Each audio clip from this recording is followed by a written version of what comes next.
श्री सीताराम महाराज जी को प्रणाम। इन अवतार चरित्रों में अंतिम कल की अवतार का भी बड़ा सुंदर वर्णन किया है। आजकल कल की अवतार के संबंध में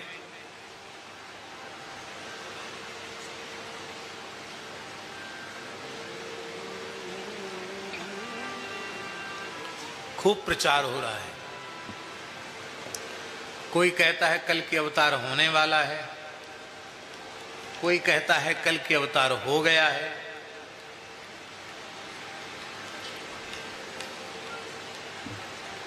जो कहते हैं हो गया है,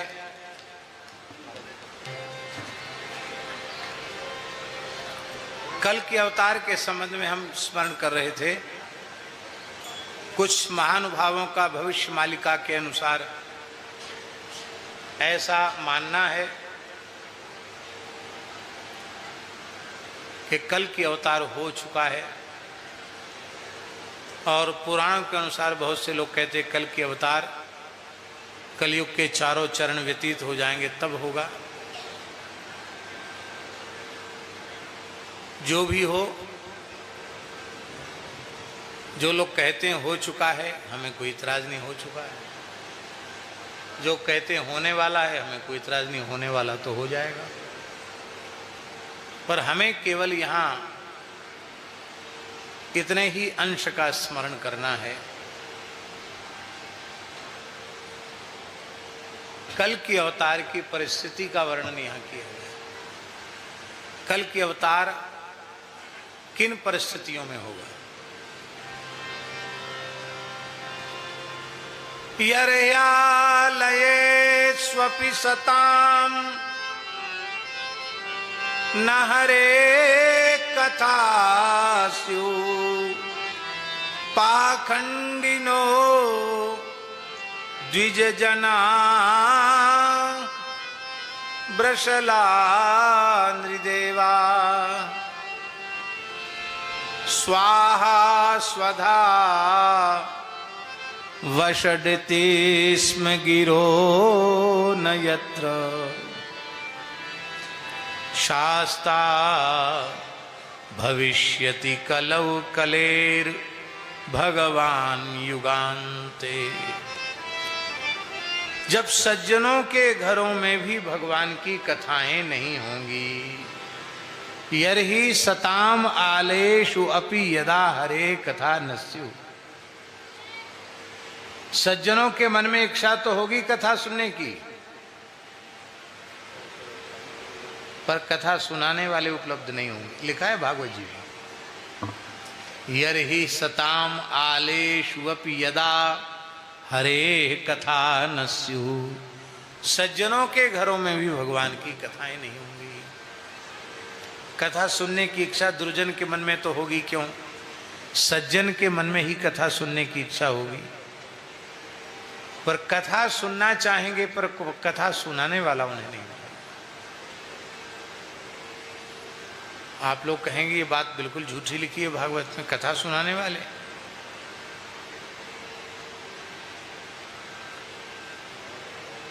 पूज्य श्री अतुल कृष्ण गोस्वामी जी कहते थे, वृंदावन कथावाचकों की मंडी है। क्या है मंडी, जानते हो? बाजार। जितना चाहो उतना ले आओ, बस भर के ले आओ, ट्रेन भर के ले आओ, चलो।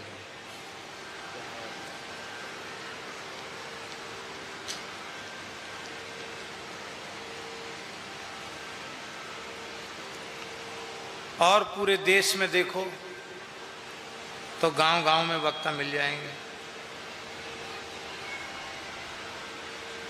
फिर कैसे लिखा है, यर्हि सताम आलेषु अपि यदा हरेः कथाः न स्युः। ये क्यों लिखा है?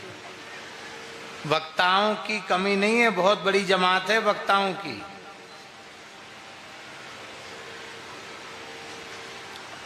हम समझते हैं पूरे देश में 25-50 हजार भी वक्ता हो तो कोई बड़ी बात नहीं है। 1 लाख होंगे, फिर कैसे बोलें? यदि यर्हि सताम आलेषु अपि यदा हरे कथा निसी। वक्ताओं की कमी नहीं, वक्ता बहुत हैं और कथा के नाम पर उनको बुलाया जाएगा, पर कथा के नाम पर कथा सुनने को नहीं मिलेगी, मनोरंजन ही मिलेगा। नाच गान ढोल धमाका नाटक। अब कथावाचकों के साथ झांकी वाले भी चलने लगे। आज अमुक की झांकी बनेगी, आज अमुक की झांकी बनेगी। भाई कथा में ही झांकी प्रकट हो जाती है, अलग से झांकी बनाने की क्या जरूरत पड़ गई।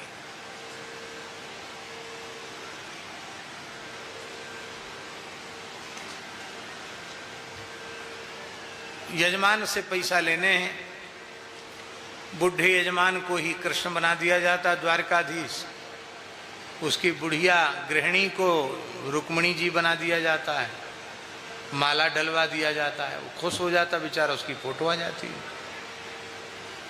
पर हम पूछते हैं कथा में इस नाटक की क्या आवश्यकता है?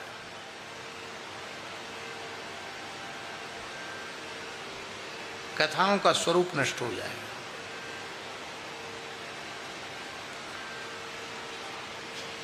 पाखंडिनो द्विज जना, ब्राह्मण पाखंड धर्म का आश्रय लेने वाले हो जाएंगे। ब्रसला नृदेवा, राजा म्लेच्छ प्राय हो जाएंगे। न कहीं स्वाहाकार सुनाई पड़ेगा, न कहीं स्वधाकार सुनाई पड़ेगा, न कहीं वसटकार सुनाई पड़ेगा। उस समय भगवान कल्कि संभलक ग्राम में विष्णु यश ब्राह्मण के यहाँ अवतार ग्रहण करेंगे। बोलो भक्तवत्सल भगवान की जय। ध्यान दें, इस श्लोक की परिस्थिति के अनुसार तो अवतार का समय हो गया। यही सब हो गया कि नहीं?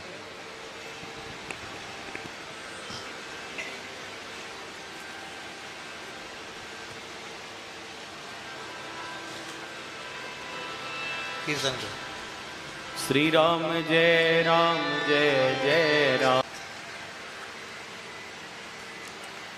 इन अवतार चरित्रों का स्मरण करने के बाद ब्रह्मा जी ने श्री नारद जी को महत्वत्वादि के क्रम से सृष्टि के विस्तार का वर्णन करके सुनाया। ध्यान में ब्रह्मा जी को भगवान के नित्य धाम का दर्शन हुआ, यह श्रवण कराया और भगवान ने ब्रह्मा जी को कृपा पूर्वक चतुश्लोकी भागवत का उपदेश किया। भागवत के 10 लक्षण हैं। सर्ग विसर्ग स्थान पोषण ऊति मनंतर ईशानु कथा निरोध और मुक्ति आश्रय, ये 10 लक्षण। प्रथम स्कंद से लेके तृतीय स्कंद तक का लक्षण सर्ग है, चौथे स्कंद का लक्षण विसर्ग है, पांचवें स्कंद का लक्षण स्थान है, छठे स्कंद का लक्षण पोषण है, सातवें स्कंद का लक्षण ऊती है, आठवें स्कंद का लक्षण मनवंतर निरूपण है, नौवें का लक्षण है ईशानु कथा और वल्लभाचार्य जी के मत से 10वें स्कंद का लक्षण है निरोध और श्रीधर स्वामी पाद के मत से 10वें स्कंद का लक्षण है आश्रय।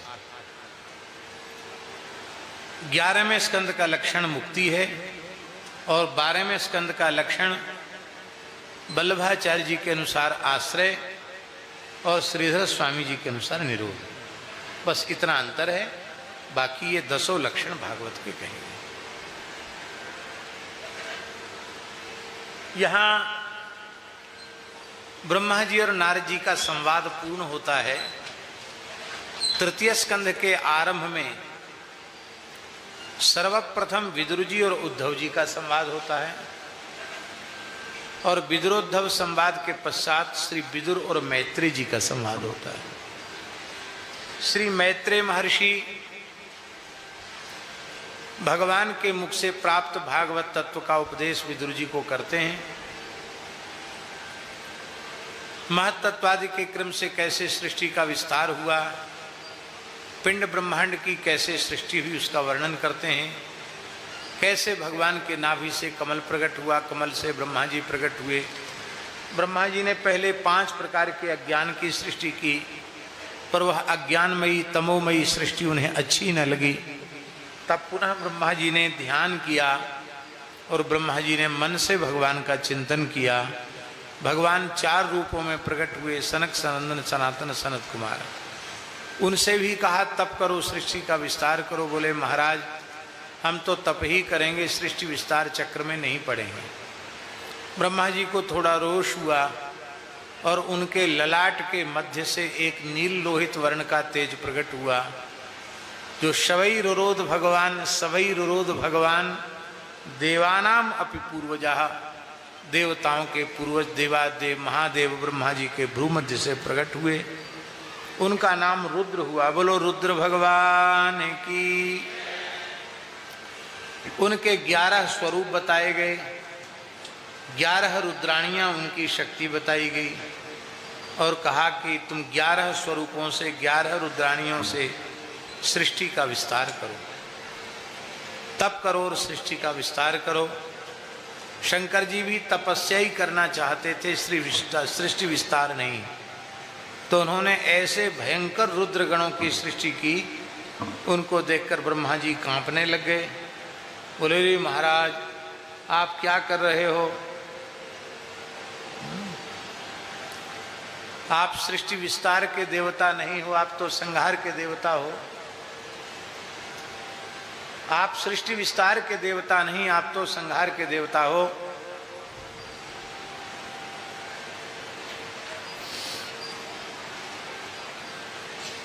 इन गणों के सहित सृष्टि संहार की लीला आप करना। बहुत ध्यान से सुने। शंकर जी अविनाशी हैं, शंकर जी अविनाशी हैं। इसलिए उन्होंने कहा ब्रह्मा जी से कि ब्रह्मा जी हम विनाशी सृष्टि नहीं रच सकते, आप उत्पन्न होकर नष्ट हो जाने वाली सृष्टि, हम विनाशी सृष्टि नहीं रचेंगे। शिव जी के गण भी अविनाशी हैं, इसलिए शिव जी के गण भी शिव स्वरूप ही हैं। रुद्र गण क्या है, कौन है, इसका सविस्तार रुद्र गणों की सृष्टि के प्रकरण में शिव पुराण में इसका विस्तार से वर्णन है।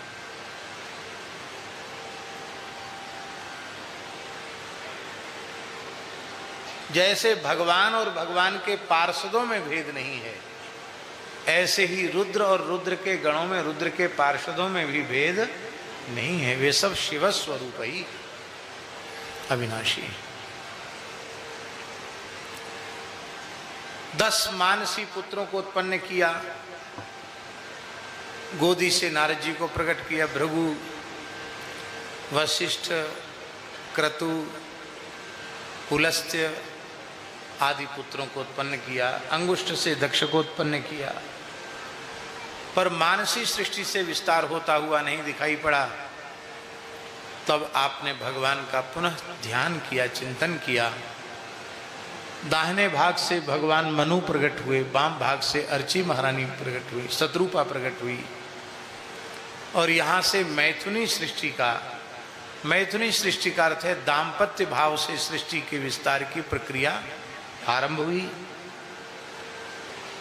ब्रह्मा जी ने छाया से महर्षि कर्दम को प्रकट किया था। कर्दम जी तप कर रहे थे बिंदु सरोवर के तट पर बैठ करके। 10,000 वर्ष की तीव्र तपस्या की। भगवान ने प्रकट होकर के कर्दम जी को दर्शन दिया। भगवान गरुड़ पर विराजमान हैं।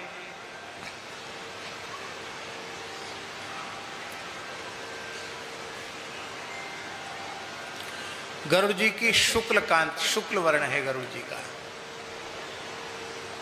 बड़े सुंदर हैं श्री गरुड़ जी महाराज। उनकी दक्षिण, उनकी ग्रीवा पर भगवान नारायण का दाहिना चरण है, बायां चरण नीचे की ओर लटका हुआ है। भगवान सुंदर पीतांबर धारण किए हुए हैं। नखशिख भगवान का श्रृंगार बहुत सुंदर है। भगवान का विशाल वक्षस्थल है। त्रिवली भगवान के उदर में है। दक्षिणावर्त गंभीर भगवान की नाभि है। आजानुलंबित विशाल भगवान के भुजदंड हैं। शंख को विलज्जित करने वाली भगवान की ग्रीवा है। सुंदर भगवान की ठोड़ी है। सुंदर सुवृत्त सुचिक्कन समुन्नत कपोल भगवान के हैं। अतीव मनोहारी भगवान का अधरोष्ठ है, उत्तरोष्ठ है। चंद्र किरण और कुंदकली को विलज्जित करने वाली दंत कांति है, दंतावली है। भगवान की मुस्कान त्रिभुवन मोहिनी है। भगवान के कर्णांत सुदीर्घ नेत्र बड़े सुंदर हैं। उनमें करुणा का समुद्र उद्वेलित हो रहा है। भगवान की भौहें बड़ी सुंदर कमान के जैसी खिंची हुई हैं। सुदीप्त सुचिक्कन समुन्नत ललाट है। ऊर्ध्वपुंड विराजमान है। केसरयुक्त चंदन की खौर कड़ी हुई विचित्र पत्रावली की रचना है। घुंघराली अलकावली है। मस्तक पर भगवान के बहुत सुंदर मुकुट है। शंख चक्र गदा पद्म धनुष बाण ढाल तलवार, ये 8 आयुध भगवान लिए हुए हैं। अष्टभुज महाविष्णु का दर्शन हुआ। श्री करदम जी साष्टांग चरणों में पड़ गए। भगवान ने करदम जी पर कृपा की। करदम जी को उठाया और करदम जी ने भगवान की स्तुति की। ऋषिरुवाच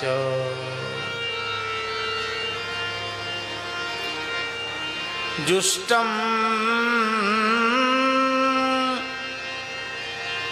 बताद्याखिल सत्वरासे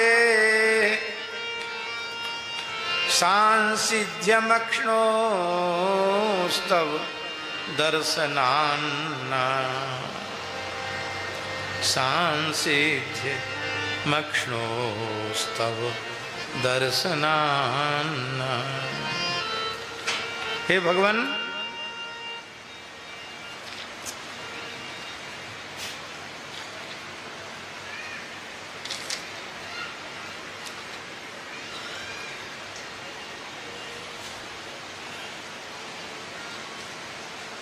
इतनी सुंदर स्तुति है कि हम उसका क्या वर्णन करें। यहां कर्दम उवाच नहीं है, यहां ऋषिरुवाच है।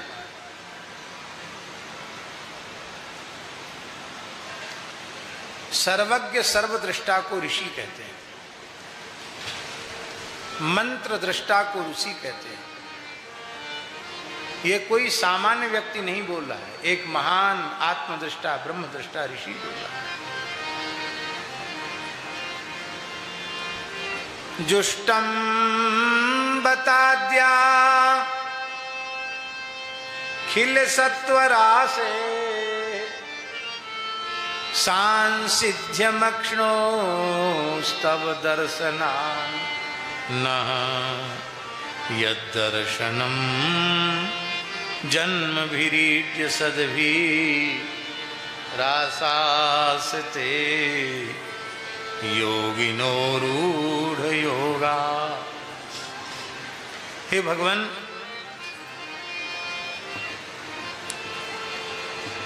स्तुति करने योग्य एकमात्र आप हैं,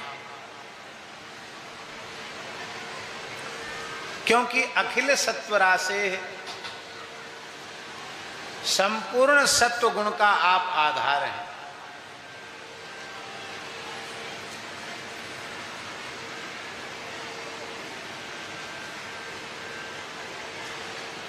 संपूर्ण सत्व गुण का आप आधार हैं। हे भगवान,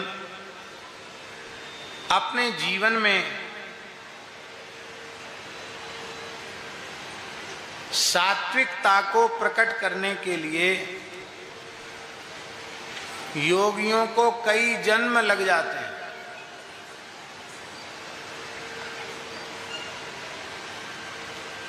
क्योंकि आप संपूर्ण सत्वगुण के आधार हैं। यहाँ करदम जी का भाव ये है कि योगियों को कई जन्म लग जाते हैं, पर मुझे एक ही जन्म में इसी शरीर से आपका साक्षात्कार हो गया। ये हमारे साधन से नहीं हुआ, ये आपकी कृपा से हुआ।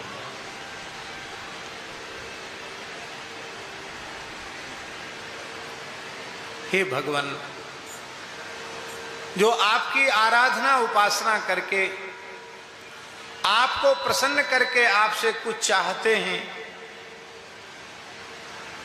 उनकी बुद्धि तो मारी गई है।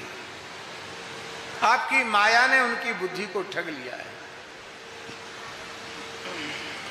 आपके जिन चरण कमलों की उपासना जीव को संसार के चक्र से छुड़ाने वाली है,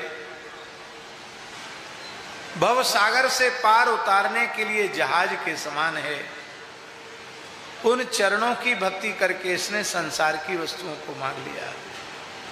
इससे बड़ा दुर्भाग्य और क्या होगा? कौन सी ऐसी संसार की वस्तु है जो लाखों लाखों बार हमको न मिली हो? यह पहला जन्म नहीं है, इसके पहले न जाने कितने जन्म हो चुके हैं।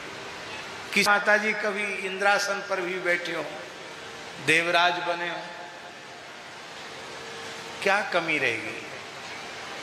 पर रूप रसगंध शब्द स्पर्श के इतने भोगों को बारंबार प्रचुर से प्रचुर मात्रा में भोगने के बाद भी हमारा मन हटा नहीं, हमारा मन भरा नहीं, तो इस देव दुर्लभ मानव जन्म को प्राप्त करके उन्हीं भोगों का संग्रह करेंगे, उन्हीं भोगों को भोगेंगे, तो क्या हमारी तृप्ति होगी? क्या हमारा मन वहां से हटेगा या भरेगा? बिल्कुल नहीं भरेगा, ना हटेगा ना भरेगा। धन्यवाद। श्री सीताराम जी की कृपा बनी रहे। कृपया लाइक, शेयर और सब्सक्राइब करें।